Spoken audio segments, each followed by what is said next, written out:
Trae Young sa Lakers, Rozier hit na at Drummond gusto ng Lakers. So parang ngaso ng balita mga idol ay patungkol sa Los Angeles Lakers. Ayon nga sa balita ay kinokonsidera ng LA Lakers na kuhanin via trade ang big man ng Bulls na itong si Andre Drummond.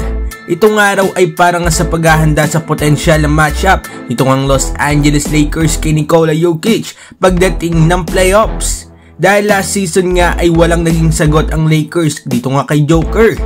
Well, kilala nga na mahusay na rebounding machine itong si Drummond at dati nga ay napigilan ni Dwight Howard itong si Jokic at ganun nga rin mga idol ang tingin ng Lakers dito nga kay Andre Drummond.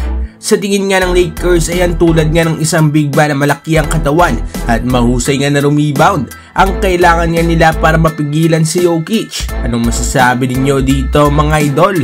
Dapat nga bang kuhanin ng Lakers si Andre Drummond? At para naman sa sunod na balita ay patungkol sa Miami Heat. Ayon nga sa balita ni Adrian Wojnarowski ay nakuha na nga ng Miami Heat via trade ito nga si Terry Rozier. Kapalit nga si Kyle Lowry at isang first round pick.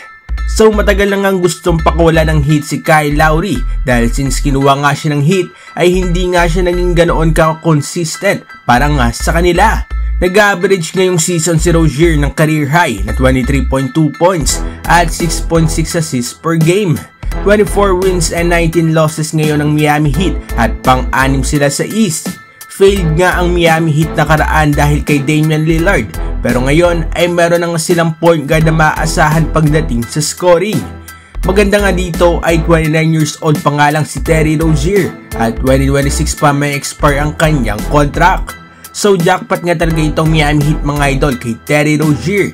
Ano masasabi ninyo dito? Good move ba ito para sa Miami Heat? At para naman sa uling balita ay patungkol sa Los Angeles Lakers. Well, nakaraan nga ay nabalita na nag-offer na ang Lakers sa Hawks para nga dito ay DeJounte Murray. Pero ngayon ay magugulat nga kayo sa balita. Dahil ayon nga sa report ay nag-discuss na nga ng trade ang Lakers at Hawks patungkol nga kay Trae Young. Kapalit nga ng players at 3 draft picks.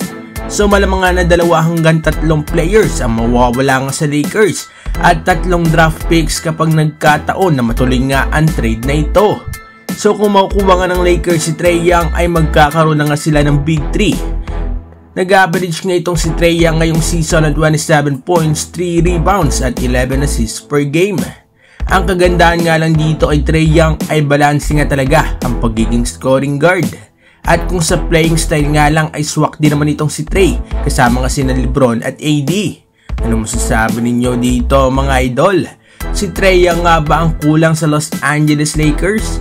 Mag-komenta sa baba at ating babasahin yan. Huwag kakalimutan na mag-like at subscribe para sa iba pang balitang NBA.